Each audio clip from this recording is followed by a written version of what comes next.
Okay then, so welcome back to the class again. All well and good.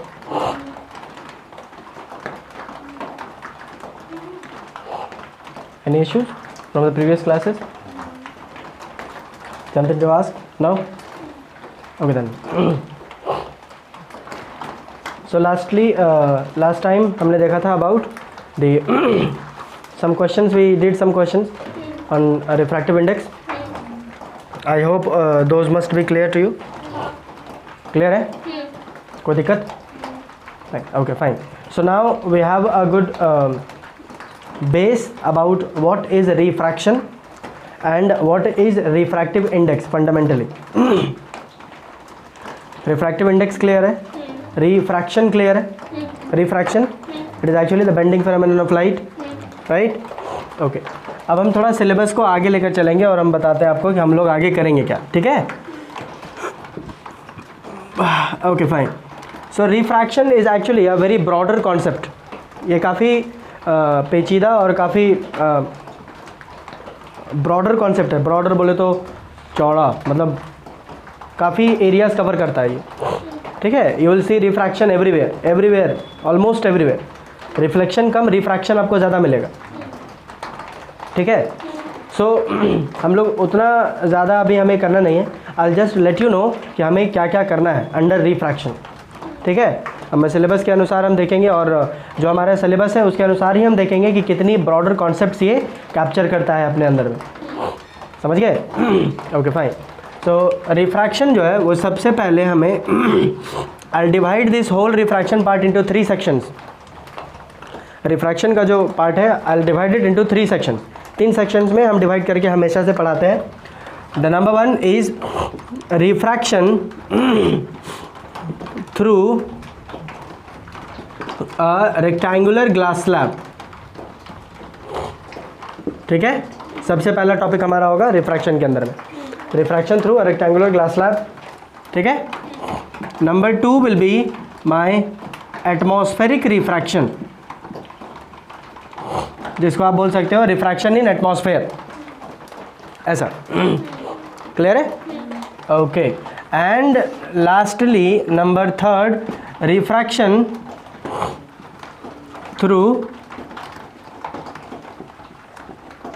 Optic devices, ठीक है? Refraction through optic devices. Clear है? May B शायद आपको school में इसका just opposite तरीके से पढ़ाया जाए. थोड़ा सा मेरे पढ़ाने का तरीका थोड़ा सा अलग है.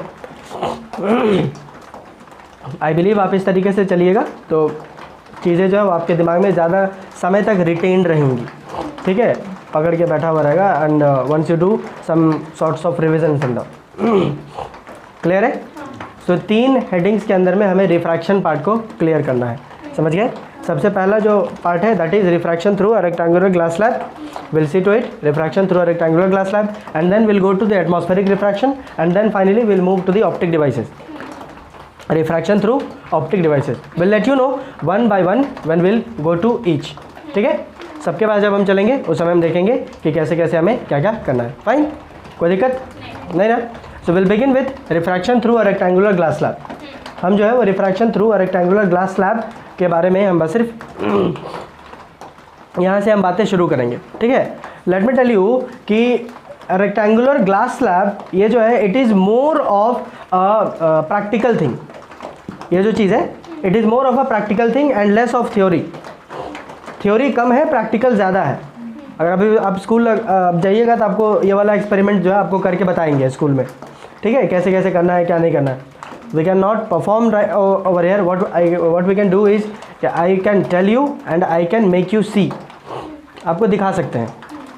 We cannot perform that. हमारे पास laboratories है नहीं इधर, right? Clear है? तो what will I do कि I'll tell you कि experiment में होना क्या है. समझ गए? और ये आप मेरे ख्याल से ज़्यादातर आप जो है वो क्लास 8th में आपने पढ़ रखा होगा थोड़ा सा, ठीक है? तो some sort of introduction types and all, थोड़ा सा इंट्रोडक्शन टाइप का आपको ज़रूर बताया गया होगा. इसमें बस ये होगा कि हम थोड़ा सा अंदर घुसेंगे और कुछ नहीं. क्लियर है? कोई दिक्कत? Refraction through a rectangular glass slab, ठीक? जैसा कि आपको नाम से पता चल रहा होगा कि एक ग्लास लेंगे ट्रायंगुलर शेप का, है कि नहीं, घोंची, रेक्टेंगुलर ग्लास स्लैब है, ठीक है।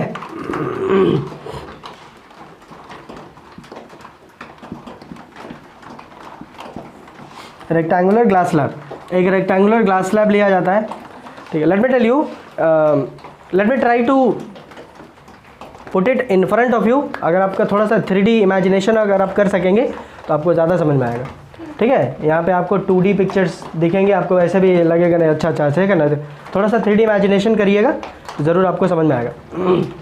क्लियर है, कोई दिक्कत? Okay fine.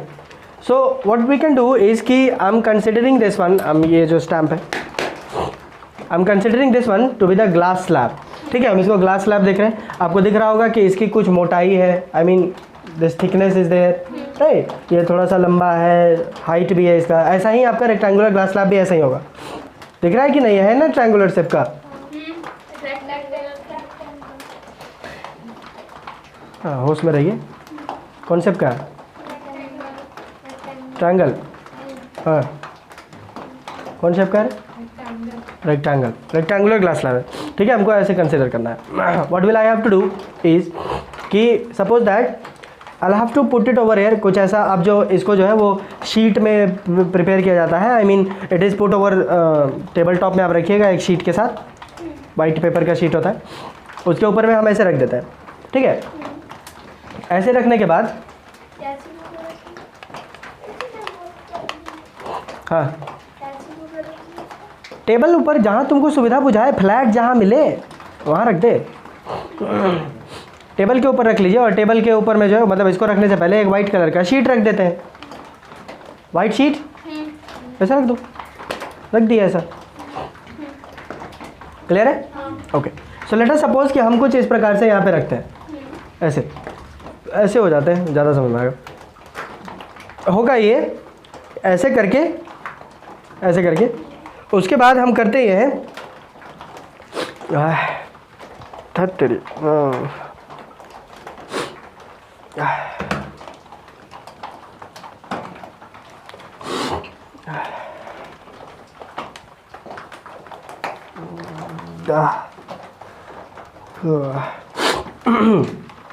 सॉरी,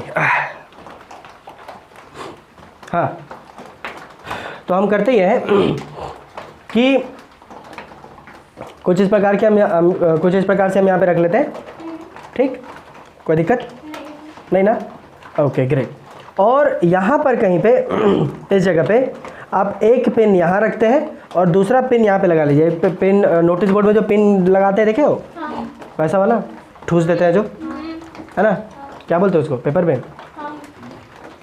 तो पेपर पिन जो है वो कुछ रख देते हैं इधर से। एक पिन मान के चलिए आपने यहाँ रखा, पिन 1, राइट, और ये है हमारा पिन 2, है ना, समझ गए।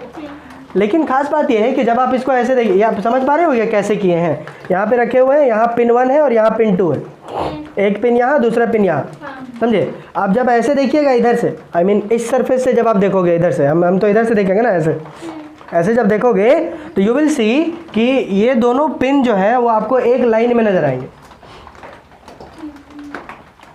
These pins will appear to be in one straight line, जो कि ऐसा है नहीं, देखो है ऐसा नहीं है, एक इधर है एक इधर है। बट देन ऑल्सो जब आप इसको इस साइड से देखोगे ग्लास स्लैब के थिकनेस से, यू विल सी कि आपका जो पिन है, ये दोनों के दोनों पिन जो है वो एक साथ है, एक जगह पे एक लाइन में, ऐसा लगेगा, समझे। वैसा ही आपको करना ये है कि ऐसा देखें, और देखने के साथ साथ आपको तीसरा पिन लेना है, और तीसरा पिन जो है वो आपको ऐसा जगह पे रखना है इस साइड, सो दैट कि आपका थर्ड पिन भी आपको एकदम एक लाइन में नजर आए। ये हो जाता है, ये आप करिएगा। हमने कहा ना, it is more of a practical thing, ये ज़्यादा आपका प्रैक्टिकल चीज़ ज़्यादा है। आप इसको करोगे तो आपको ज़्यादा समझ में आएगा, ठीक है। स्कूल में आपको करवाया जाएगा तो उस समय आपको ज़्यादा नहीं भी करवाते हैं लोग, बट एक्सपेरिमेंट कुल मिला जुला के यही है। तीसरा पिन आपको लेना है और ऐसे देखते हुए आपको ऐसे कुछ इस प्रकार से ऐसे ड्रॉप करना है यहाँ पे, कि आपको तीनों के तीनों पिन जो है वो एक लाइन में नजर आए। क्लियर है, अरे भाई इधर से, ये तो ग्लास है ना, ट्रांसपेरेंट है, आपको दिखेगा ना, ये तो दिखना ही दिखना है। हाँ तो एक लाइन में जहाँ दिखे वहाँ पे आपको पिन 3 डाल देना है, समझ में आया? तो आप कहीं देखेंगे कि पिन 3 जो है वो यहाँ मिलेगा आपको, ठीक है, पिन 3, और यहाँ कहीं पे आपको मिलेगा पिन 4। हाँ एक और पिन डालेंगे, सिंपल, इसमें क्या है रे? हाँ समझे क्या हो रहा है कि नहीं?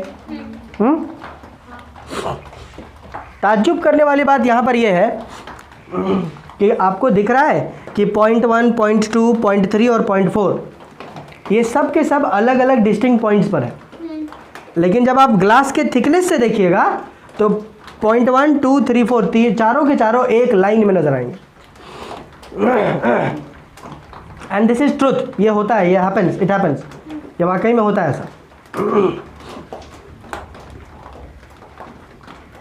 नहीं विश्वास हो रहा का, ऐसा होता है, ठीक है। Will show you the module, आपको मॉड्यूल दिखाएंगे, उसमें आप देखिएगा कि ऐसा होता है। What is happening, they are just putting up the 2 pins over here और 2 पिन यहाँ पे, लेकिन जब आप इधर से देखेंगे, इस थिकनेस से जब देखोगे, ग्लास स्लैब के थिकनेस से जब आप देखेंगे तो यू विल सी कि चारों के चारों पॉइंट्स जो हैं वो एक ही लाइन पर लाई कर रहे हैं। जबकि फिर आप जब एक बार हम ऐसे देख लिए, एक बार ऐसे देख लिए तो देखिए चारों के चारों एक पॉइंट पर है, लेकिन फिर जब हम ऐसे देखेंगे तो दिखेगा साला 2 यहाँ है, 2 यहाँ है, एक लाइन में तो है नहीं, लेकिन इधर से तो मुझे दिखता है। ये बात है, इसी को कहते हैं refraction through a rectangular glass slab. कुल मिला के ऐसा इसलिए हो रहा है बिकॉज कि इस P1 और P2 के जगह पे, P1 और P2 की जगह पे अगर आप जो है वो कुछ ऐसा समझें कि if there is a incident ray of light, अगर आप यहाँ पे ऐसे मारते हो, ठीक है, तो ये कुल मिला के आप देखिए यहाँ पे एयर है और ये ग्लास स्लैब है, राइट। अभी हम अच्छे से और भी बता देंगे, आप केवल रफ सुन लीजिए। एयर है और ग्लास स्लैब है, ठीक है। तो एयर में रेयर मीडियम है ये, और ये हो जाता है denser medium. So rare to denser the bending will be towards the normal. तो ये जो है वो कुछ ऐसे बेंड कर जाएगा यहाँ पे, समझे। अब यहाँ पे जब बेंड किया तो this refracted ray becomes the incident ray for this surface, होगा। And now the light is coming out from denser to rare medium, the bending will be away from the normal, so it will be like this, कुछ ऐसा होगा। अब आपको दिख रहा है कि क्या ये वाला लाइन इंसिडेंट रे और ये वाला लाइन एक लाइन में आपको नजर आ रहा है? Are they in the same line? जाने मन सेम लाइन होता तो ये ऐसे जाता ना, ऐसे जाता। See what is the difference over here. लेकिन आप जब एने से देखोगे, इधर से देखोगे, ठीक है, ग्लास स्लैब से देखोगे, तो यू विल सी कि ये वाला लाइन और ये वाला लाइन आपको सेम नजर आएगा, मतलब एकदम सीधा लाइन नजर आएगा। ऑल्दो हम इधर से देख रहे हैं तो मुझे पता चल रहा है ना कि एक लाइन में नहीं है, लेकिन जब आप ग्लास स्लैब से देखिएगा तो यू विल सी कि ये दोनों के दोनों लाइन जो है वो एक ही लाइन, मतलब it is forming a single line, एक ही डायरेक्शन में होंगे। डायरेक्शन तो वैसे एक ही है, but I am trying to tell you, I hope you are understanding. जैसे ये वाला सेम वैसे अलग अलग पॉइंट्स पे है, पर आप ग्लास स्लैब के थिकनेस से देखिएगा तो यू विल सी कि चारों के चारों पॉइंट्स जो है वो एक जगह पर है, एक सिंगल लाइन पर है। जबकि मुझे दिख रहा है कि ये सिंगल स्ट्रेट लाइन होता तो ये सीधा जाता, लेकिन सिंगल स्ट्रेट लाइन जो है वो ऐसा नहीं है, ये ऐसा आ रहा है टेढ़ा मेढ़ा करके, देख रहे हो कि नहीं। बट जब आप उसको ग्लास स्लैब से देखिएगा तो दिस टेढ़ा मेढ़ा line will appear straight,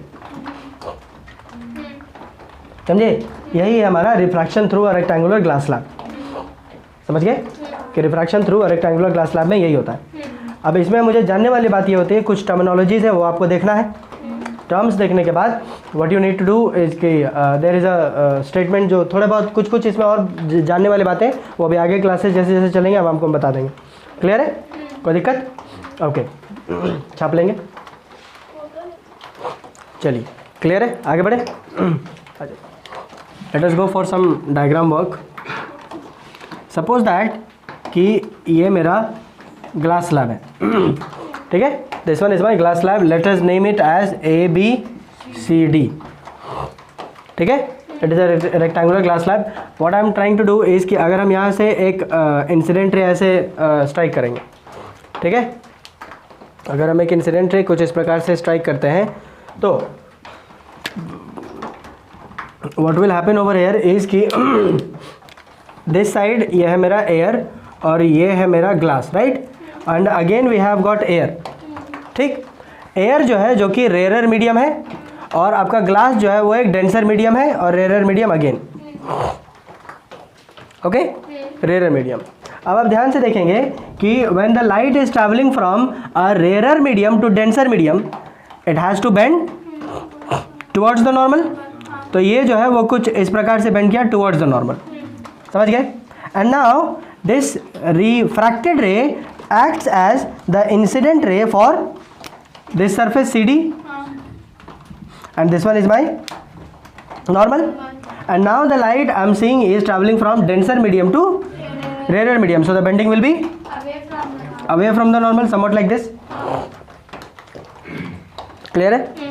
Now let us go on with some terms like this one. We call it as the incident ray.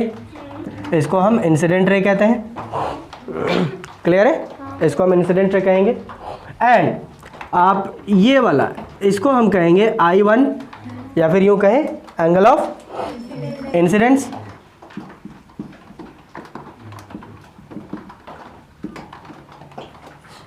Right, angle of incidence, okay great. And this one the angle form between the normal and the refracted रे, इसको हम क्या कहेंगे, ये है मेरा refracted रे, ठीक है। रिफ्रैक्टेड रे और नॉर्मल के बीच में जो एंगल होता है इसको हम कहेंगे R1, so this is angle of कौन सी बोला बे,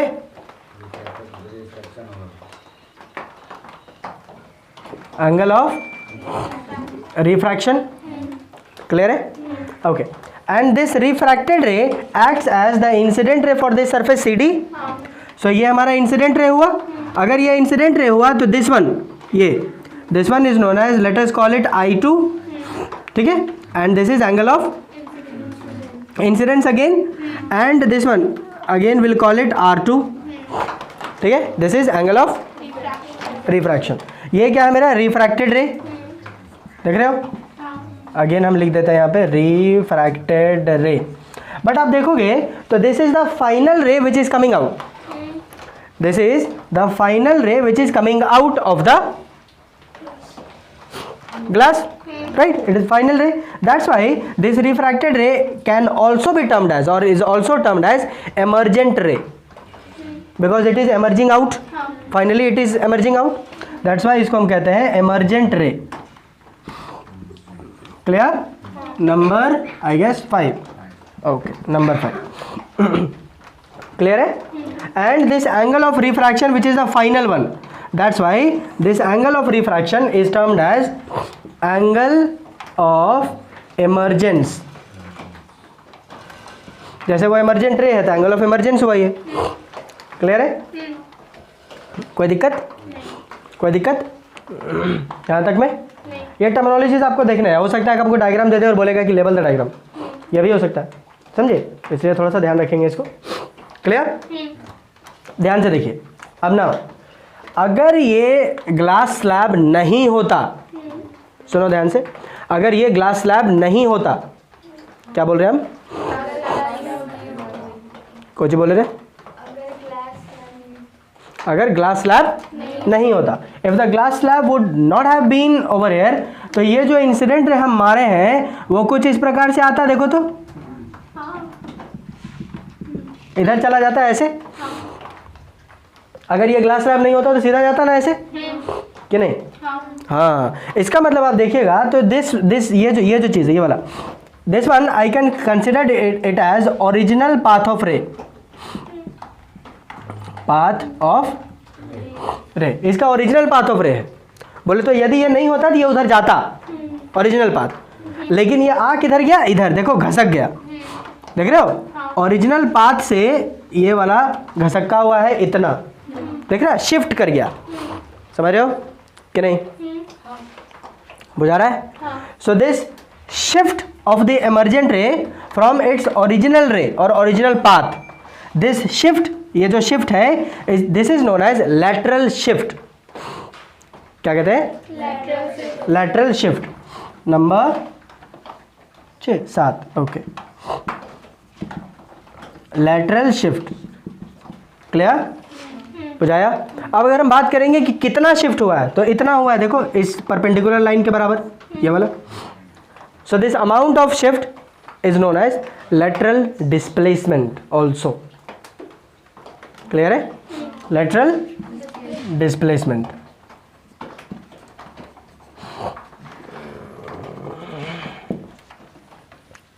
I hope this much is clear. Lateral displacement. Lateral shift क्या है? It is actually original path से जितना घसक गया है उसी को हम lateral shift कह रहे हैं. मतलब ये कि जब भी आप एक रे मारिएगा ग्लास स्लैब से, if it is a rectangular glass slab, your रे ऑफ लाइट इज शिफ्टेड, वो शिफ्ट हो जाएगा. तो रे ऑफ लाइट विल शिफ्ट, जिधर जाना चाहिए उधर नहीं जाएगा, शिफ्ट होके जाएगा. समझ आया कि नहीं? बुझाया कि नहीं? क्लियर? कोई दिक्कत नहीं.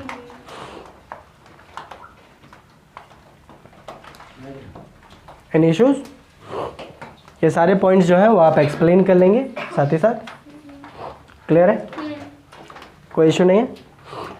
ओके ग्रेट, बहुत बेहतरीन. छाप लेंगे इसको. चलिए आगे बढ़े. कोई दिक्कत?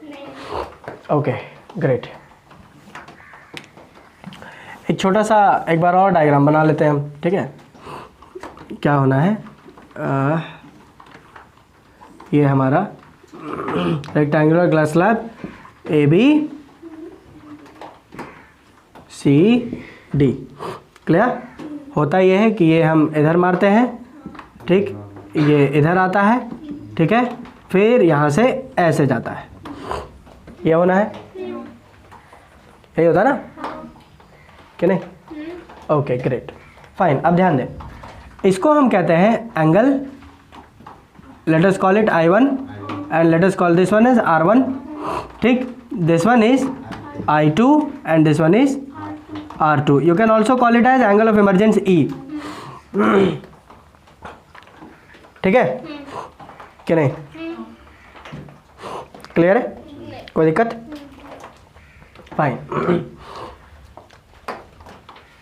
आगे आपको एक चीज़ छोटी सी आपको मालूम होनी चाहिए शायद, कि जब लाइंस आपस में कुछ इस प्रकार की लाइन हो, ठीक है, और मुझे प्रूफ करना हो कि ये आपस में पैरेलल है, तो पैरेलल मानने के लिए ट्रांसवर्सल हुआ. ठीक है, कोई दिक्कत? डू यू नो कि this angle is equal to this angle?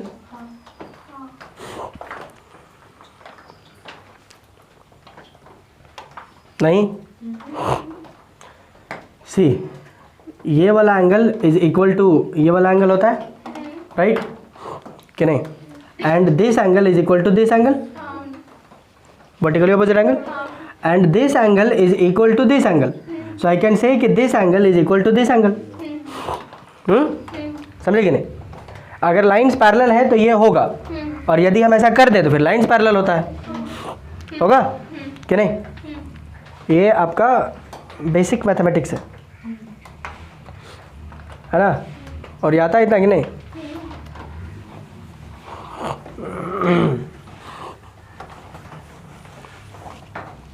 Great.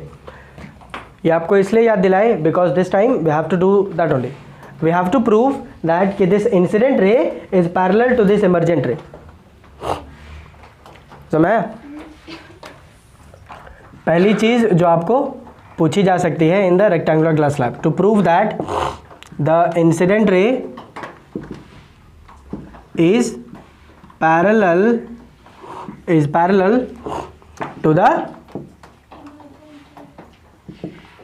emergent ray. Incident ray और इमर्जेंट रे पैरेलल है, हमें ये प्रूव करना है. क्लियर है?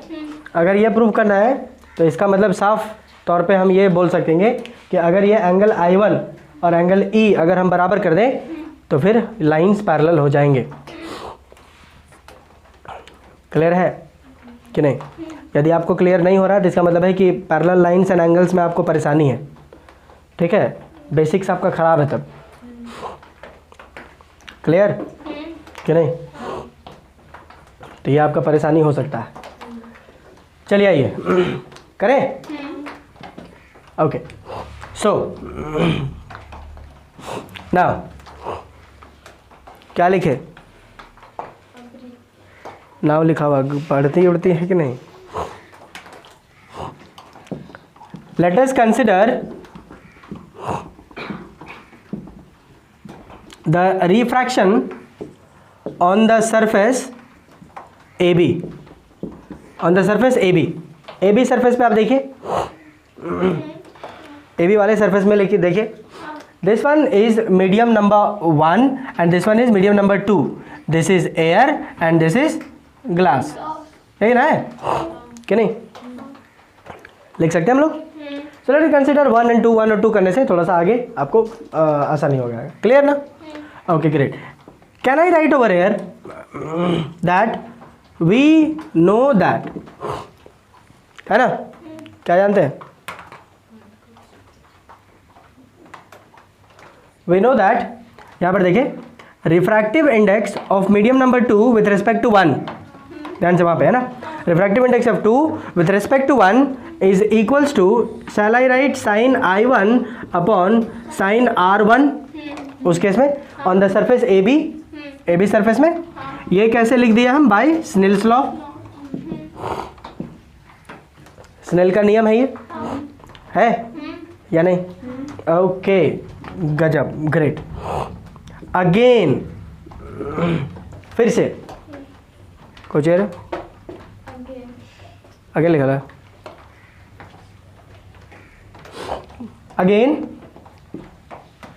Refractive index of 2 with respect to 1 can be written as N2 upon N1। Absolute refractive index के terms में भी हम लिख सकते हैं।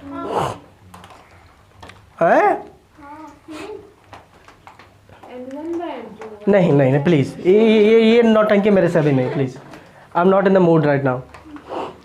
Refractive index of 2 with respect to 1 is equals to N2 upon N1। Clear है?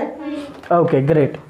Combining both, let us say this one is equation number 1 and this one is equation number 2, ठीक है?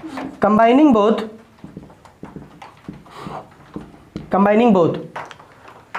क्या है भाई? ये इसके बराबर है और sorry, this one is equal to this and again this one is equal to this, which means that कि both these two are equal. Okay, which means that these two are equal, ऐसा है। Shall I write like this कि N2 upon N1 is equals to sine I1 upon sine R1। क्या वैसा लिख सकते हैं? Okay again यहाँ पर देखिए, क्या इसी को हम ऐसा लिखेंगे? देखो तो लिख देंगे तो कोई दिक्कत होगा क्या? देखो, N2 sine R1 is equals to N1 sine I1। बोलो कोई दिक्कत? I just cross multiplied both of them, ठीक है? N2 के साथ साइन R1 और फिर N1 के साथ साइन I1। कोई दिक्कत? Okay, let me consider this one as equation number 3। कोई दिक्कत नहीं ना? कोई दिक्कत नहीं? बहुत अच्छा, जगह बचा नहीं अब, है ना? चलिए आगे बढ़े। इतनी बातें क्लियर है? चलिए एक छोटा सा हम केवल लिख लेते हैं जो हमें ज़रूरत पड़ेगा, दैट इज इक्वेशन नंबर 3। नहीं तो आप भी भुला जाइएगा, हम भी भुला जाएंगे। Equation number 3 was N2 upon N1 था ना, कुछ ऐसा था ना? देखो, N2 upon N1 is equals to sine I1 upon sine R2, ठीक है? अच्छा R1 है ना? Okay great. तो it is like N2 into sine R1 is equals to N1 sine I1, ये था ना? This one was my equation number 3। इसको यहाँ साइड में लिख ले रहे हैं, बाद में कंपेयर करने में आसानी होगा। क्लियर है? नहीं तो तुम लोग बोलोगे हैं ऐसा कहाँ लिखे थे? हम लोग लिखे थे, कोई नोट डाउन नहीं कर रहे हैं अभी तो। क्लियर है? कोई दिक्कत? ओके आइए अगेन, देखिए कितना मस्त चमक रहा। क्या लिखे? अगेन लिखा हुआ।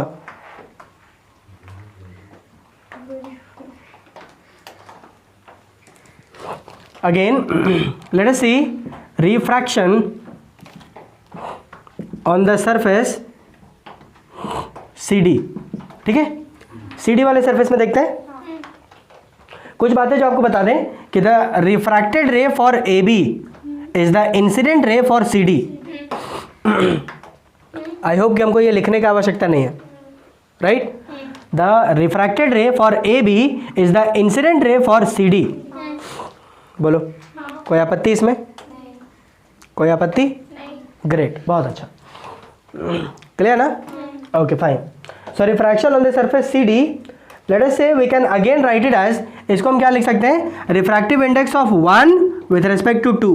अब ये लिखाएगा, उल्टा ना होगा।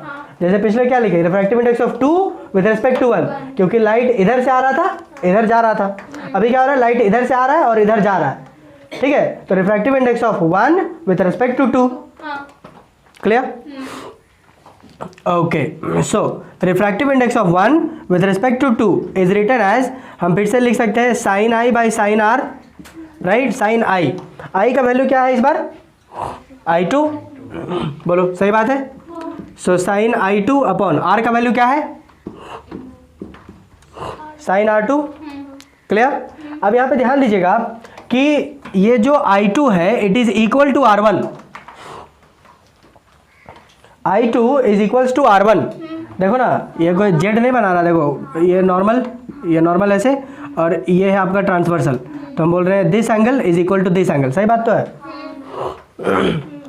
हम बोले ना आपका लाइन्स एंड एंगल खराब होगा, तभी आपको नहीं समझ में आ रहा है ये सब। लाइन्स एंड एंगल नहीं पढ़ी है? कहाँ पढ़ी है? फिर कैसे इतना सड़ा हुआ इतने जवाब मिल रहा? कल मालूम है से बिच्छू मारे थे तुम लोग, बहुत साफ उबने का क्या दिन से साफ नहीं किए? हो गया ना?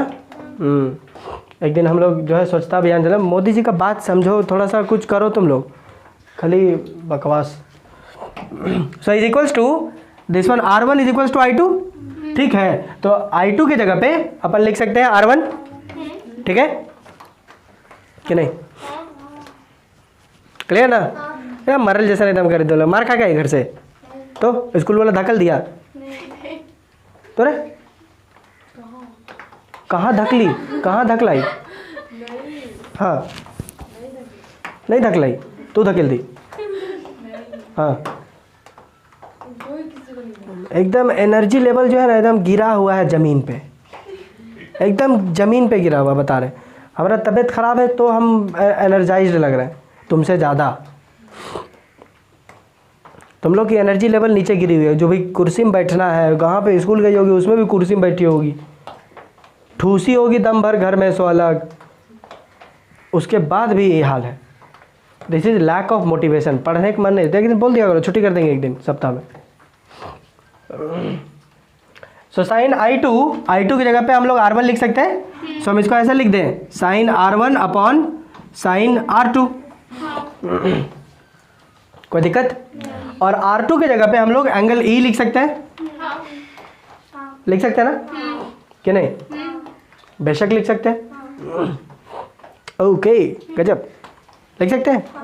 ओके चलिए ठीक। अब इसको बात को हमेशा ध्यान रखना, ठीक है? R2 की जगह पे हम लोग E कर सकते हैं, क्लियर? ओके अगेन,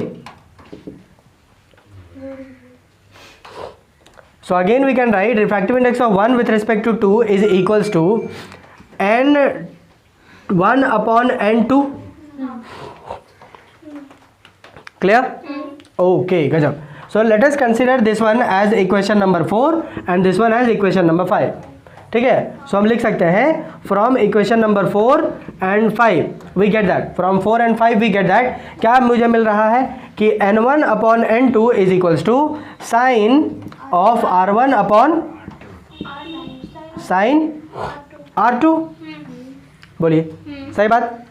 क्या हम इसको ऐसे लिख सकेंगे? देखो तो कि n1 sine R2 is equals to n2 sine R1। क्या हम लोग लिख सकते हैं ऐसा? Okay let us consider this one as equation number 6। कितने इक्वेशंस हो गए देखिए, कितना भयानक हो गया। Equation number 6, right? ये छोटा वाला जो है हम थोड़ा सा यहाँ पे लिख देते हैं ताकि बाद में ध्यान रहे। n1 sine R2 is equals to n2 sine R1। Okay चलिए इसको छोड़ के बाकी सारी चीज़ें मिटा देंगे लिखने के। चलिए छाप ले, चलिए आगे बढ़े, कर ले। आ जाइए, देखो क्या लिखे हैं हम। अब तो हमने लिखा है n2 sign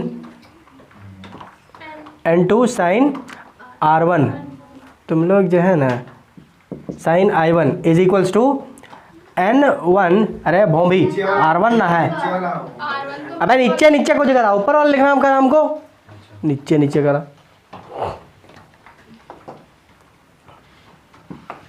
N2 sine R1 is equals to N1 sine I1, N1 sine I1, ये हमारा इक्वेशन नंबर 3 है, राइट। और इक्वेशन नंबर 6 क्या है मेरा, N1 sine R2 is equals to N2 sine R1, equation number 6 है ये मेरा, ठीक है। अब आप देखिए तो थोड़ा सा, क्या आपको इक्वल लग रहा है कोई हो? Are you finding anything equal? Are you finding anything equal? अब गौर से देखिएगा तो this part and this part is equal, दोनों इक्वेशन में ये दोनों कॉमन है। इसका मतलब यह है कि ये इसके भी बराबर है और सेम चीज इसके भी बराबर है, meaning to say that these two are equal, बोल सकेंगे हम। So I can write it as कि from 3 and 6 we get, right, what we can write, N1 sin I1, N1 sin I1 is equals to N1 sin R2, ठीक ना। अब आइए देखिए मेरा सबसे बड़ा तगड़ा काम, ये गया ये गया ये गया ये गया, I1 is equals to R2, I1 is equals to R2, I can also write it as I1 is equals to E, hence proved. Corresponding angles are equal. Corresponding angles are equal. Therefore, I can say that the incident ray and the emergent ray is parallel. Clear है? Since the corresponding angles are equal. Since the corresponding angles are equal, therefore यहाँ पे लिखते हैं, ठीक है। Therefore, incident ray is parallel to the emergent ray, यही proof करना था हमें, incident ray is parallel to the emergent ray, हो गया प्रूफ। क्लियर है? इसी को हमने पिछले क्लासेस में हमने कहा था कि आई प्रूव लेटर ऑन कि ये वाला एंगल इज इक्वल टू ये वाला एंगल होता है, आई प्रूव लेटर ऑन। मिल गया संतोष? किसको खुजली चल रहा था वो दिन, कौन बोल रहा था? तू थी रे भकमल्लू कहीं की। क्लियर है? Fine. So now this angle is equal to this angle, that's why the incident ray is equal to, the incident ray is parallel to the emergent ray. Clear? Because these two are forming corresponding angles and corresponding angles are equal. अगर हम बाद में यहाँ नहीं भी करते तब भी लाइन्स एंड एंगल्स क्लियर होते तो आपका हो जाता। लाइन्स एंड एंगल्स आपका क्लियर नहीं है, सीधी सी बात है, एकदम सीधा। समझ रहे हो कि नहीं? चलिए इसको छाप लेंगे। इतनी बातें क्लियर है? कोई दिक्कत? ये हम बोले ना बहुत ज़्यादा थ्योरेटिकल नहीं है, ज़्यादा आपका जो है वो प्रैक्टिकल करने वाली चीज़ ज़्यादा है ये, ठीक है। तो आई गेस कि बहुत ज़्यादा इश्यूज़ नहीं होने चाहिए इसमें। क्लियर है? थोड़ा सा हम लैटरल शिफ्ट के बारे में बात करेंगे। लैटरल शिफ्ट, ठीक है। लैटरल शिफ्ट कहिए या लैटरल डिस्प्लेसमेंट, बतिया इज रिमेनिंग सेम, है ना? What is remaining same? पूरा स्टेटमेंट मत बोला करो बेटा, तो पीट देंगे, बता देंगे जितना ज़रूरत है उतने करे। चलिए लैटरल शिफ्ट और लैटरल डिस्प्लेसमेंट एक ही बात। क्लियर है? आइए, यदि आपको लैटरल शिफ्ट और लैटरल डिस्प्लेसमेंट जो है आपको बता दें कि it is denoted by small D, ठीक है।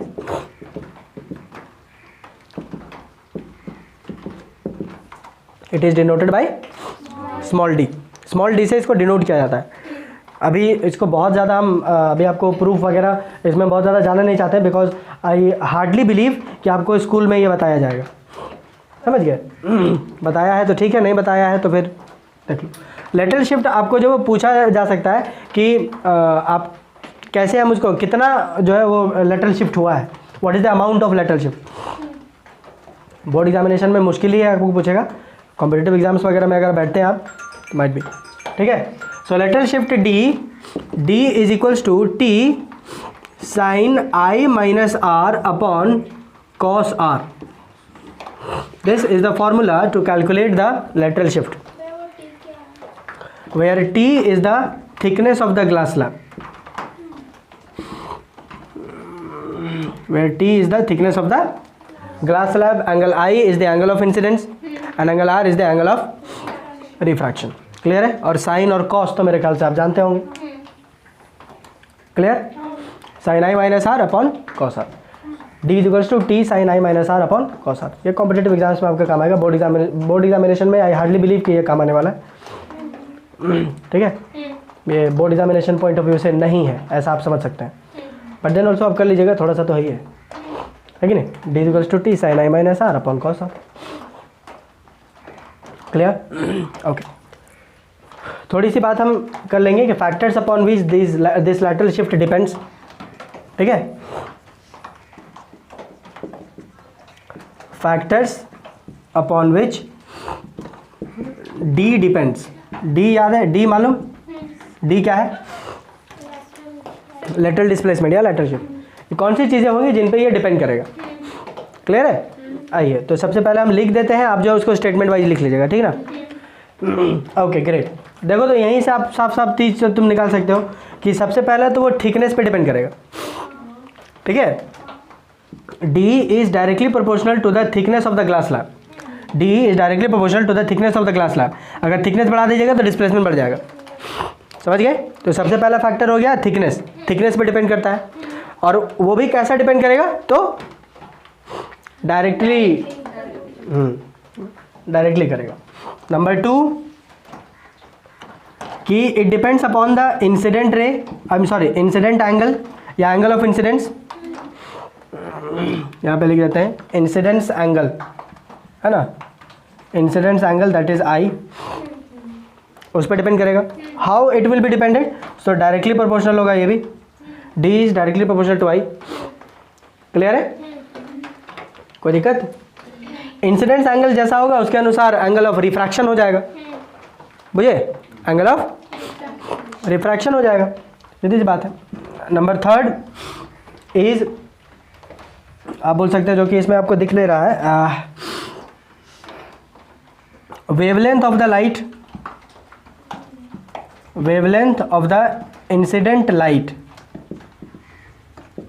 Wavelength of the incident light. Incident light का वेवलेंथ क्या है, बिकॉज इस मीडियम में उसका वेवलेंथ अलग होगा, इसमें अलग हो जाएगा, इसलिए उसमें भी आपको चेंजेस देखने को मिलेंगे, समझिए। रही बात और बोल सकते हो आपकी what is the refractive index, refractive index में कितना डिफरेंस है। Number 4 is the refractive index. Refractive index अगर ज़्यादा रहा तो ज़्यादा आपको शिफ्ट देखने को मिलेगा, बुझे, कोई दिक्कत। और क्या बोल सकते हैं हम लोग यहाँ पे, I think this much is enough, काफ़ी होना चाहिए, ओके दैट्स इट, हाँ इतना काफ़ी है, ओके क्लियर है। चलिए बहुत बेहतरीन, चलिए आगे बढ़े, fine, okay. So this was all about are I mean refraction through rectangular glass slab. Rectangular glass slab के बारे में हमें इतना ही जानना है, जितना जानना है उससे ज़्यादा आपको बता दिए हैं, ठीक है। आपके सिलेबस के अनुसार अकॉर्डिंग आपको काफ़ी इतना कर लीजिएगा, that will be more than enough, fine.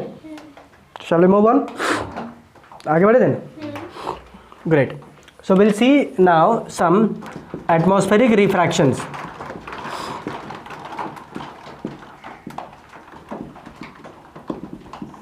Atmospheric refraction, why the term atmospheric refraction. Atmospheric refraction इसलिए बिकॉज कि आपको एटमॉस्फेयर में रिफ्रैक्शन देखने को मिलता है, जिसकी वजह से सर्टेन चीज़ें जो होती हैं, सर्टेन चीज़ों का जो परसेप्शन है वो हमारा चेंज हो जाता है। वाई, बिकॉज ऐसा हम देखते हैं। आदमी बोलता है ना कि जैसा दिखता है, मतलब जैसा होता है वैसा दिखता है, या all what you see is never true. अब आप जो देख लेते हैं वो हमेशा सही नहीं होता है। हो सकता है कि आपको पोर्ट्रे करके दिखाया गया हो, समझ रहे हो कि नहीं? जैसे विनीता जैसा दिख रही है, लेकिन हम जानते हैं किसके जैसा है, छू क्या है, पोर्ट्रेट कर रही है वैसा दिख रहे हैं हम, समझ रहे हो?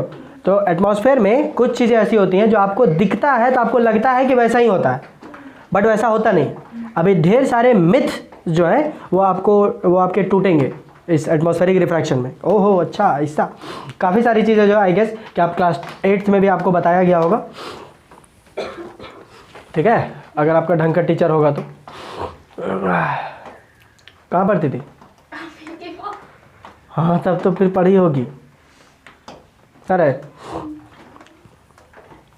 क्लियर है, फाइन। आइए सबसे पहले let me start with an example. आप कभी किसी घर में हौदा है, आई मीन सहरा? उसके यहाँ पे अच्छा था, अब नहीं है, अब टाइल्स लगवा लिया ना? तुम्हारे घर में है? बाहर में है? यस, टंकी है, चलिए ठीक, कुछ भी है। स्विमिंग पूल कितने लोगों ने देखा होगा? स्विमिंग पूल वगैरह तो देखे होंगे, लाइव है ना, टीवी वाला नहीं, live, right? Okay, now tell me, जो हम बोलने जा रहे हैं, whether I am correct over it और नॉट, ठीक ना? स्विमिंग पूल्स में या फिर आप रिवर बेड में या कुछ भी आप वहाँ पे देखिएगा ना, तो आपको काफ़ी बार ऐसा लगेगा जैसे जितनी उसकी गहराई है उससे आपको लगेगा कि ना इतना गहरा कैसे होगा, इतना गहरा नहीं है, आपको हमेशा ऊपर ही लगेगा वो, ठीक है? मीनिंग टू से दैट, अगर आप कभी देखें कि आप जो है मछली जो है यहाँ से पार हो रही, ऊपर से देखिए हम ऐसे करके मछली ऐसे जा रही थी, ऐसे करके पार हो रही थी, हाथ डाले चला पता चला उतर और नीचे थी और डुबाना था हमको हाथ। ऐसा कभी नोटिस किया कि नहीं? उसी तरीके से उसका बेसमेंट होता है, बेसमेंट आपको लगेगा कि ज़्यादा गहरा नहीं है, दिख तो रहा है यहीं पे तो है, कूद जाते हैं, कूदेंगे उसके बाद वो चालू हो जाएगा, है ना? आदमी पानी ढोकने लगता है एकदम पूरा भयानक टाइप से, जैसे पूरा स्विमिंग पूल का पानी पी लेगा, अगर आपको तैरने नहीं आता है तो। होती है ऐसी चीज़ें कि नहीं? आपको लगेगा कि पहले क्या होता था ना कि मेरे अगर नल आपका टंकी के अंदर है, पानी वानी डूब गया, अब पूरा का पूरा पानी भर गया है, अब आपको नल बंद करना है, तो यू विल सी कि नल ही तो है, हाथ ऐसे लंबा करते हैं और ऐसे बंद कर देते हैं, बट ऐसा नहीं, जब जाने लगेगा पता चलेगा आपका कंधा भी डूब चुका। हाँ, क्योंकि आप ऐसा सिचुएशन नहीं ना देखें, हम देखें इसलिए हमको पता चल रहा है। सपोज दैट कि आपका पानी में नल है,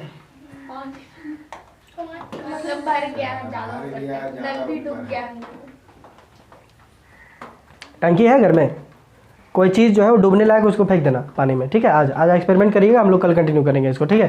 पानी में आप लीजिएगा, ठीक है, और पानी लेकर के आप ऐसा जगह डालिएगा जिसमें आप रीच ना कर पाएँ।